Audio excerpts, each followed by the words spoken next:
చేయటం. అర్థమవుతుందండి? ఆయన చూస్తున్నాడు నన్ను. చూస్తుంటే దొంగతనం చేస్తారు ఎవరన్నా?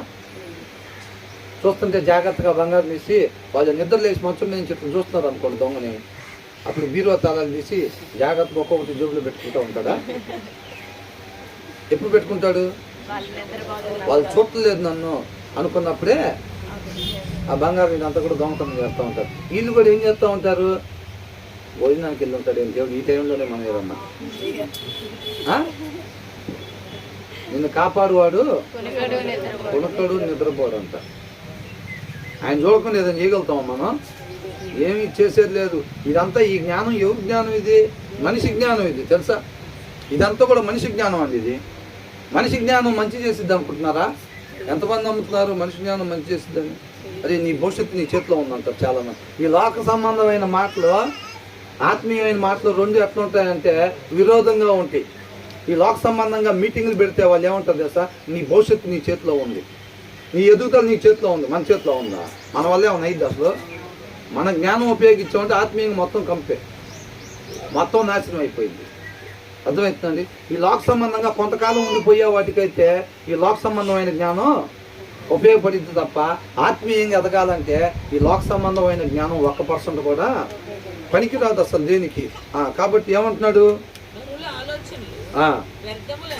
బా ఏంటండి ఆ మాట మళ్ళీ ఒకసారి చదవండి.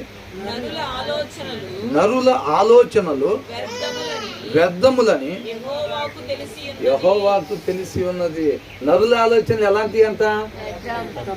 ఒక్క ఐడియా ఏంటంట దేన్ని మార్చిద్దంట? అది లోక సంబంధం. ఒక్క ఐడియా జీవితాన్ని మార్చిద్దంట. మార్చిద్దా?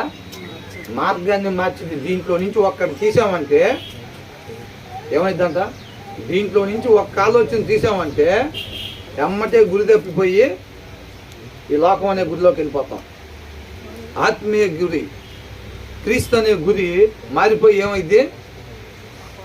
ఆయన ఆలోచన ప్రకారంగా మనం నడుచుకుంటే ఆయన వద్దకు చేరుకుంటాంలే. కానీ మన బుర్రలో నుంచి ఒక్క తెలివితేటలు తీసానంటే మాత్రం అయిపోయింది నీ పని. ఇంకా నేను నీ గురించి ఆలోచించట్లే అంతే. ఆలోచించటం మొదలు పెడితే మరుక్షణం నువ్వు ఉండవు అంటారు.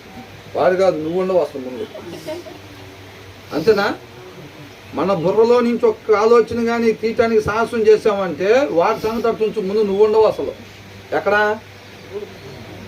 ఎక్కడా నిత్య జీవంలో నువ్వు ఉండవు ముందు. అది చూసుకో. తీస్తావు మరి? డిసైడ్ అయితేనే తీయాలి. ఇంకా అక్కడ వద్దులేరా మన నిత్య జీవం వద్దులే అనుకుంటేనే మన బుర్రలో నుంచి ఒక ఐడియా